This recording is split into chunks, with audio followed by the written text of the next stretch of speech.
చేస్తూ అధికారులను కూడా నేను కోరుతా ఉన్నా. ఇవాళ పోలీస్ స్టేషన్లు సెటిల్మెంట్లు అడ్డాలుగా మారిపోయినాయి. పోలీసులు అదేవిధంగా ఇతర అధికారులు ఒకటే పని పెట్టుకున్నారు.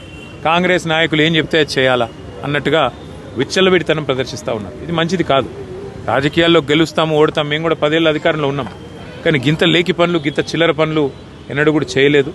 ఇకనైనా ఇలాంటివి కాకుండా ముఖ్యంగా ఎక్కడైనా కంప్లైంట్ వస్తే కుంటయ్య గారు కంప్లైంట్ చేసినారు, నాకు రావాల్సిన డబ్బులు ఇవ్వకుండా నన్ను సతాయిస్తున్నారు. ఉల్టా ఆయన మీద కేసు బనాయించారు. అంటే ఈ రకమైన వేధింపులు, ఈ రకమైన సివిల్ మ్యాటర్లో కూడా పోలీసులు దూరడము, సెటిల్మెంట్లకు ప్రయత్నం చేయడము, ఈ రకంగా అరాచకం చేయడము ఇది ఎంతమాత్రం మంచిది కాదు. నేను ఏ ఒక్కరి మీదో నేను విమర్శ చేస్తలేను.